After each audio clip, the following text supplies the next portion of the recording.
अस्सलाम वालेकुम फ्रेंड्स। आज मैं आप लोगों के साथ जो रेसिपी शेयर कर रही हूँ वो है आलू टूथ चाट। बहुत ही डिफरेंट चाट की ये रेसिपी है और बहुत सिंपल है, बहुत डिलीशियस बनती है। और तो आप लोगों ने इस रेसिपी को ट्राई ज़रूर करना है। तो आइए इसको बनाने का तरीका देख लेते हैं। इसके लिए मैंने मीडियम साइज़ के आलू लिए हैं। आलू को छील के पानी में मैंने डिप कर दिया है ताकि इनका कलर ख़राब ना हो।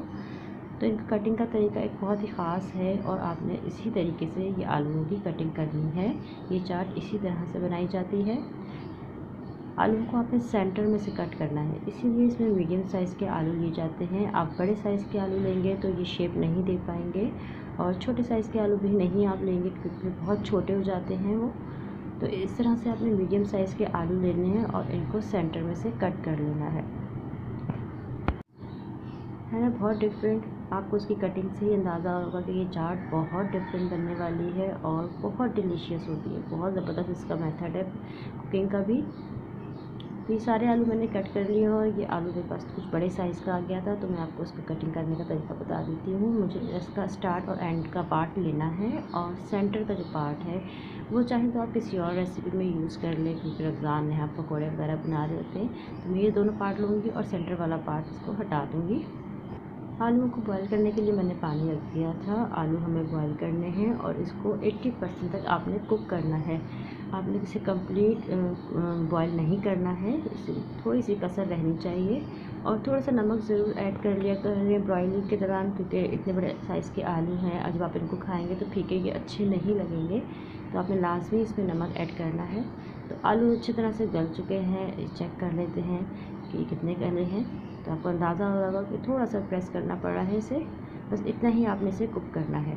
आलू को मैंने अच्छी तरह से स्ट्रेन किया और इनका पानी कंप्लीट निकाल लिया था, क्योंकि जब आप इसे फ्राई करेंगे तो बहुत ज़्यादा चीज़ें उड़ेंगी। तो आपने बहुत केयरफुली इसका पानी ख़त्म करना है, उसके बाद ही इसको फ्राइंग करना है। तो आलू को आपने बहुत अच्छे से फ्राई करना है, गोल्डन कलर आने तक। तो 80% तो आलू हमारे अच्छी तरह से कुक हुए हुए हैं, बस सिर्फ 20% ही आपने आलूओं को फ्राइंग करनी है।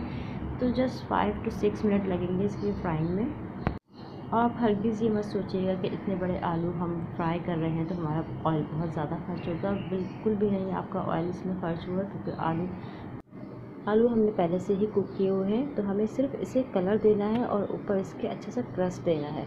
तो आप देखिए हल्के हल्के से इसके ऊपर क्रस्ट आना शुरू हुआ है, लेकिन हमें इसे गोल्डन करना है अच्छा सा। तो जैसे ही हमारे आलू अच्छे से गोल्डन कलर के हो जाएं तो आपने इसे निकाल लेना है। तो आप देखो, मैं एक चेक करवा देती हूँ कि किस तरह से आलू को आपने फ्राई करना है। बस इस तरह से इसमें कलर आना चाहिए सब। तो आपको रेसिपी देख के अंदाज़ा होगा कि कितने डिफरेंट तरीके से ये चाट बन रही है। बिल्कुल अलग और न्यू रेसिपी है, आपने ज़रूर इसको बनाना है। आलू का अच्छा से गोल्डन कलर आ गया है, इसे ऑयल में से निकाल लेंगे और इसको किस तरह से हमें सर्व करना है वो भी मैं आपको दिखा देती हूँ। और आप ये सारा मेथड जो है गर्म आलू में ही करना है, आलूओं को आपने ठंडा बिल्कुल भी नहीं करना है। तो बस इसका तरीका ये है कि आपने आलू लेना है और किसी अच्छी हैवी बॉटम वाली चीज़ से इसको प्रेस करना है। सारे आलू आपने इसी तरह से प्रेस करने हैं और जिस भी प्लेटर में आपने सर्व करना है उसमें आप रखते जाएं। आप बार बार प्लेट्स नहीं चेंज करिएगा, क्योंकि फिर ये आपको उठाने और रखने में टूट भी सकते हैं। तो आपने बस इसको प्रेस करते जाना है एक एक आलू को और अपने सर्विंग प्लेटर में रखते जाना है। आई होप आपको समझ में आ गया होगा मैंने जिस तरह से आपको बताया है। कोई भी ऐसी चीज़, कोई ग्लास या कोई ऐसी प्याली आप ले लें तो उससे आपको उसको प्रेस करना है। और गर्म आलू होगा तो बहुत अच्छे से प्रेस होगा और बहुत आसानी से ये फ्लैट हो जाएगा। तो बस मैं सारे ही आलू इस तरह से मैंने फ्लैट कर लिए हैं और अब इसको मैं सर्व करूँगी। तो सारे आलू इस तरह से फ्लैट करने के बाद इसको किस तरह से सर्व करना है वो मैं आपको बता देती हूँ।